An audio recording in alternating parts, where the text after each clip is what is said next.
Olá pessoal, iniciaremos agora um estudo acerca da filosofia no que tange aos conhecimentos científicos relacionados a três grandes momentos da história. Um deles é justamente o período dos pré-socráticos. Em segundo plano, vamos trabalhar um pouco a respeito da Grécia clássica. E por último, vamos detalhar um elemento fundamental nesse debate, que será o período do helenismo. Importante mencionarmos a respeito da construção do pensamento filosófico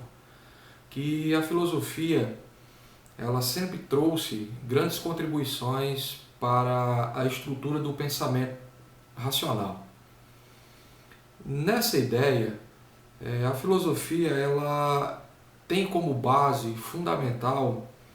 o questionamento ou a busca pelos porquês, pelos princípios e, naturalmente, por aquilo que não é óbvio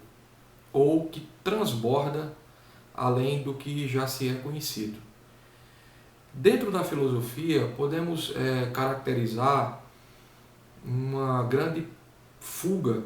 no que diz respeito aos modismos e, por que não dizer, aos costumes, às tradições e às crenças, no que diz respeito a uma evolução do pensamento no transcurso do tempo. Nessa ideia, podemos afirmar que o estudo da filosofia ele sempre foi pautado também de complexidade, porque como ela faz parte das ciências humanas e é considerada por muitos como o fio condutor ou ponto de partida entre o nascimento de todas as ciências no que diz respeito à sua conjuntura científica, é importante mencionarmos que a própria matemática ela tem como base, desde os primórdios, né, a sua coexistência, como hábito, como costume e também como prática técnica do que, de certa forma, era elaborado pelos povos de antigamente. No entanto, ela só vai ganhar patente ou patamar de ciência no que diz respeito ao método, às próprias perspectivas da construção da racionalidade, quando a filosofia debruça sobre ela. A filosofia ela tem como ponto de partida toda uma fundamental narrativa no que diz respeito a uma evolução não só da sapiência humana, mas de uma observância, de uma coexistência com aquilo que é pautado no homem e é sobre ele que nós temos a construção do que seria a perspectiva da mentalidade, da valoração cultural, da expansão da sua sapiência e, por que não dizer, de uma maneira extremamente única e particular que diz respeito à própria ideia de espécie, né? Então a filosofia ela vem trazendo para todos nós um vasto campo de inquietudes e principalmente o olhar perante as grandes complexidades e os questionamentos do dia a dia. Como nós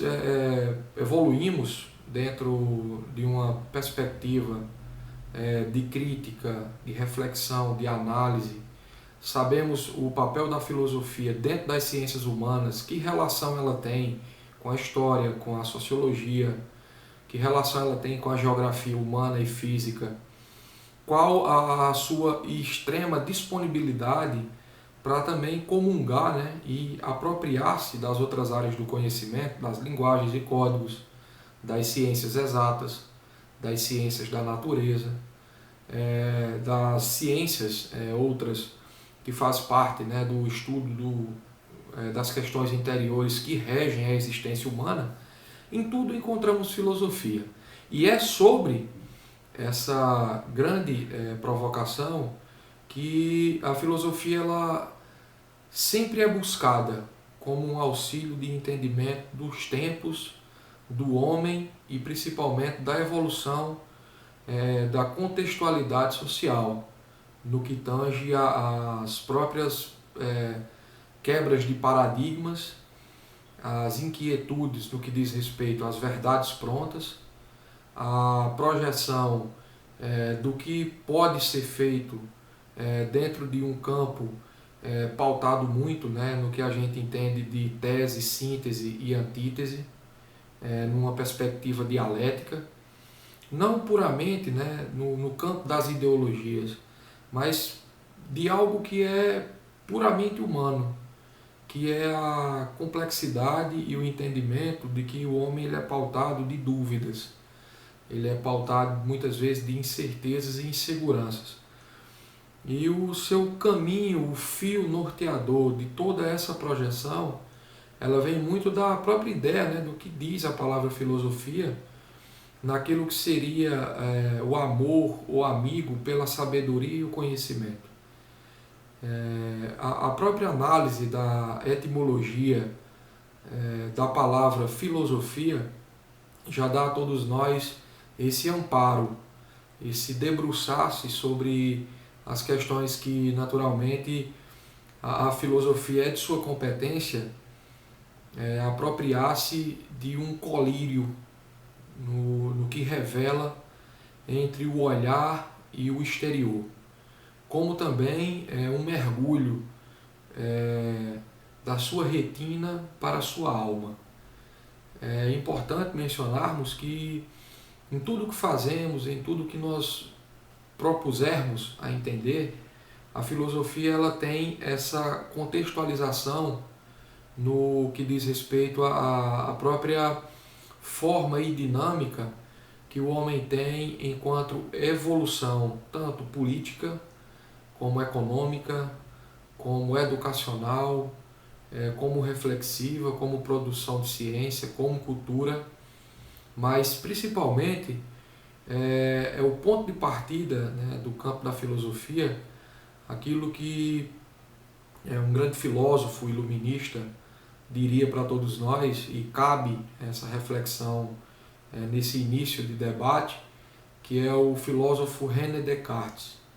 Descartes dizia que o próprio papel do filósofo ele deve emoldurar-se naquilo que é bem conveniente ao pensamento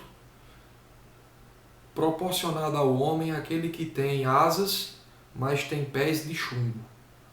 Ou seja, o pensamento ele é expansivo, ele é extremamente amplo, vasto. Porém, o pé de chumbo ele diz respeito muito a três grandes características que elas denotam dentro da narrativa filosófica, que é a projeção do ideal, possível e do real. Entendendo essas três esferas, é possível o homem debruçar-se também sobre um plano de voo no que diz respeito não só ao campo das ideias, não só ao campo das evidências, e também não só na conjuntura das hipóteses. O homem ele deve analisar principalmente as suas composições, e elas vêm muito encaminhadas dentro da perspectiva do sujeito histórico, dentro de suas tradições, dentro de sua composição cultural, e tudo isso é oriundo, né, de uma análise mais direcionada àquilo que nós podemos fazer dentro de uma construção daquilo que seria fundamental e objetivo da filosofia, que é o plano de voo para a liberdade. Ou seja, a partir do momento que o homem ele se encontra aproximado do conhecimento, que ele se destina e se dispõe à atividade da sabedoria, ele diretamente ele busca a sua autonomia, ele busca a sua projeção de dignidade, ele busca também os seus complexos de liberdade, mas principalmente ele faz de sua existência uma prerrogativa de particularidade. Então, esse princípio de debate ele vai levar-nos justamente para as três áreas fundamentais, que seriam a filosofia propiciada dentro do campo dos pré-socráticos, dentro do campo da Grécia clássica e também dentro do período do helenismo.